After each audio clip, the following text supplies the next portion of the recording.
What's going on, everybody? It's your boy C-Zar, and we are talking about XRP today. Hit that like button, subscribe if you want to see more content like this, and let's get into it, my friends. It is the 22nd day of September, and here we are sitting at about $2.85, 9 hours, 44 minutes left in the day. We've seen a bit of a wicked flash crash move to the downside here, and I think that, again, something like this was to be expected. I didn't think that it'd be this big of a day. If you asked me 2 days ago, is XRP going to be down, all the way down at $2.70, that would have not been in my bingo card at all. But we were expecting after the ETF listing here that there would be some more dropping to go. And retrospectively thinking about it, XRP and Dogecoin getting ETFs listed on the same day, 2 out of the top 10 cryptos getting ETFs listed, might have promoted the idea that the market is going to see a little bit of a correction. Because again, when Bitcoin had an ETF, when Ethereum had an ETF, the market corrected both of them, both times. It kind of makes sense. Not to mention the basket of cryptos ETF that we had announced on the 17th as well. If we're looking at this here, $2.85 right now, the question comes to mind, was that it? It's a pretty big wick down there. Looks pretty good. Looks like we're having the proper reaction. That was it. We're going to move up higher now, right? Maybe. Maybe. Sometimes you get big wicks and you still persist in the direction of the wick, right? Sometimes you get big wicks, you even have a proper reaction for a day or two, and then you come back down and fill that wick up. You know what I mean? Here, you had a very big wick, and then over the coming days, you still went lower. You didn't go lower than the wick itself, but you filled the wick up pretty much, and you did the same thing here. So, is it a good time to buy XRP? Well, you're at a discount. It's probably a good time to buy XRP. Here you are below $3. There's not going to be too many people who in the history of humankind get to say they bought XRP below $3. But is it possible that it could go lower? Yeah, it's there. It's definitely possible.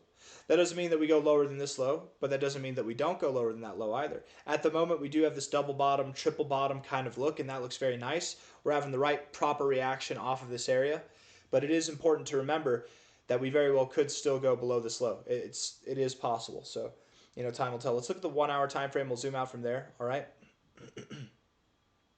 Looking at the 1 hour time frame here, it's a very massive reaction we had here. I would have liked to see a more consistent and immediate reaction afterwards, but this is okay. This is fine. There's still a lot of volume coming in. We're moving up at a very consistent base, at least over the past 4 or 5 hours now.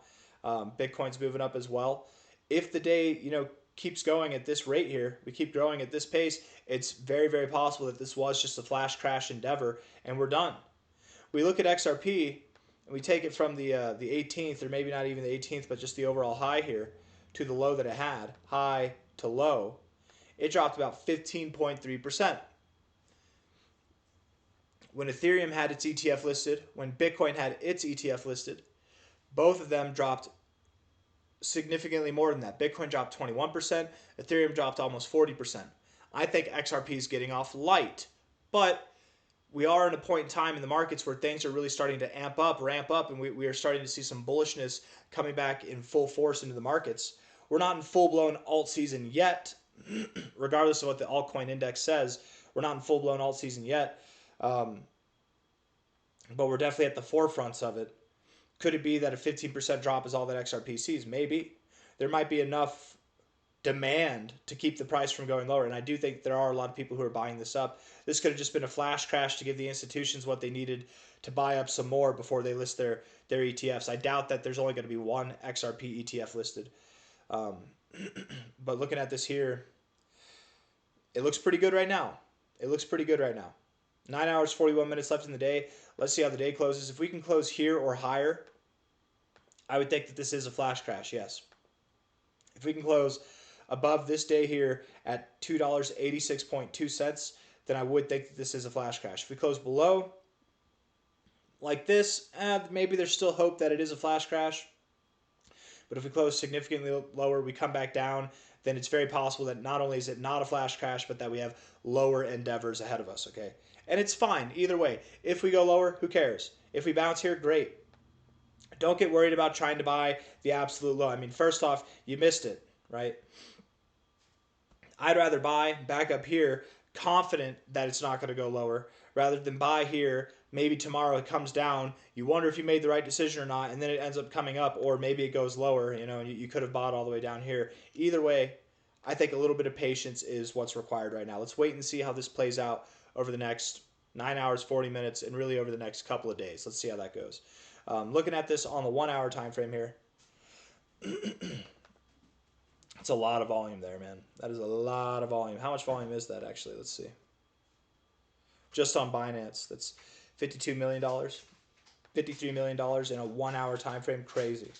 Getting oversold here. Coming out of the oversold zone.